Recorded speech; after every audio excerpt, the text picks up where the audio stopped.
अस्सलाम वालेकुम एवरीवन। उम्मीद करती हूँ आप सब खैरियत से होंगे। नाज़रीन, आज मैं बात करने जा रही हूँ रिसेंटली भेजे गए पाकिस्तानी सैटेलाइट के बारे में।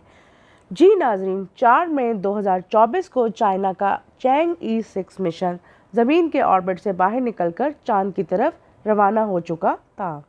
इस मिशन में पाकिस्तान का सैटेलाइट आई-क्यूब कमर भी मौजूद है। नाज़रीन, हमारी कौम का सर फ़ख्र से बुलंद हो गया क्योंकि पाकिस्तान का पहला सैटेलाइट मिशन चांद पर रवाना हो गया है। ये स्पेसक्राफ्ट ज़मीन की हदूद से बाहर निकलकर चांद की हदूद में दाखिल हो चुका है। यानी ज़मीन की ग्रेविटी की एक हद है और फिर उससे आगे चांद की ग्रेविटी शुरू हो जाती है, यानी चांद का एरिया स्टार्ट हो जाता है। चैंग-ई-6 ज़मीन की ग्रेविटी से निकलकर चांद की ग्रेविटी में दाखिल हो चुका है और ठीक 2 से 3 दिनों के बाद ये चांद के ऑर्बिट में दाखिल हो जाएगा। नाज़रीन, यहाँ मैं इस हकीकत से भी पर्दा हटा दूँ कि ज़मीन से चांद के ऑर्बिट में दाखिल होना बहुत ज़्यादा मुश्किल है, क्योंकि चांद और ज़मीन दोनों ही बेवक्त हरकत में हैं। दोनों की कोई फिक्स लोकेशन नहीं है और इनको चांद के ऑर्बिट में पहुंचने में 3 दिन लग जाएंगे।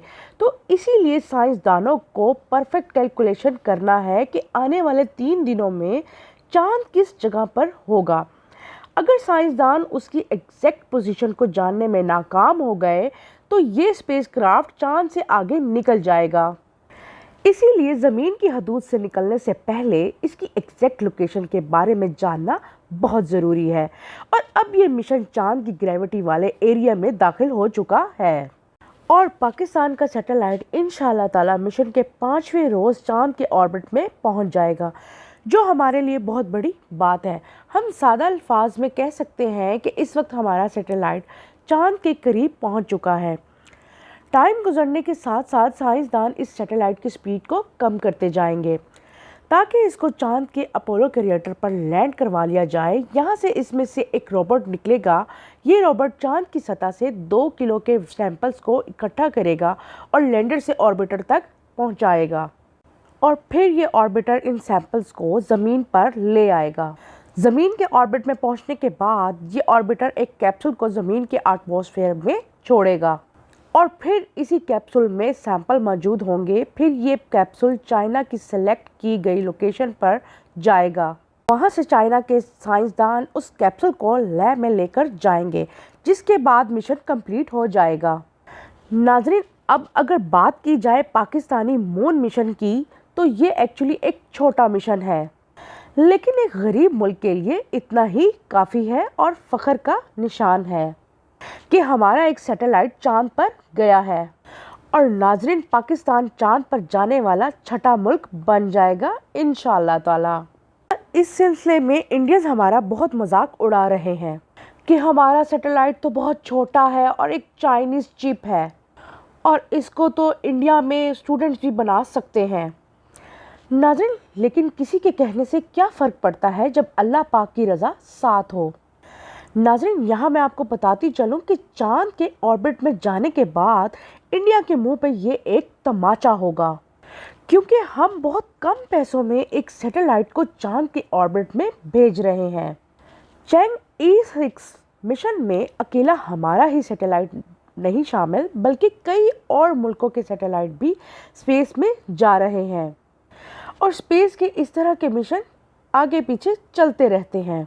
इसके अलावा एक और अहम बात मैं आपको बताती चलूँ कि पाकिस्तान का सैटेलाइट 5 दिनों में चांद के ऑर्बिट में पहुंच जाएगा, जबकि इंडिया के सैटेलाइट को चांद के ऑर्बिट में जाने में 1 माह से ज़्यादा का अरसा लग गया था, क्योंकि वो अपना फ्यूल बचाना चाहते थे और कई दिनों तक स्पेसक्राफ्ट इनका ज़मीन के गिर्द घूमता रहा ताकि ज़मीन की ग्रेविटी की वजह से स्पेसक्राफ्ट की स्पीड ज़्यादा हो जाए और इस तरह फ्यूल की बचत की जा सके। नाज़रीन, बेशक हमारा सैटेलाइट छोटा है, लेकिन फिर भी हम इस काबिल तो होंगे ना कि चांद के करीब की पिक्चर्स खींचेंगे और चांद की सरफेस को देख पाएंगे। और हमारा सैटेलाइट सिर्फ 5 दिनों में पहुंचने वाला सैटेलाइट होगा और ये एक रिकॉर्ड होगा।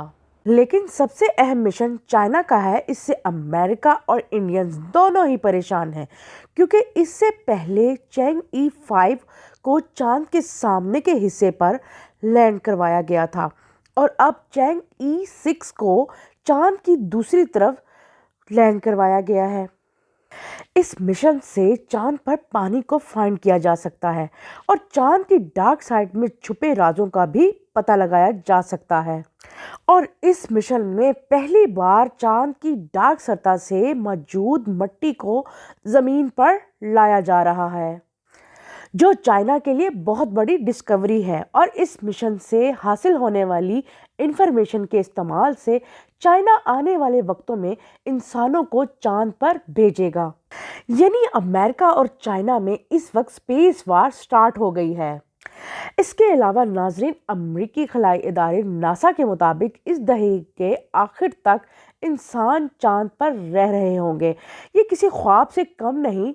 रूस और चीन 2035 तक चांद पर न्यूक्लियर पावर प्लांट बनाने की मंसूबाबंदी कर रहे हैं।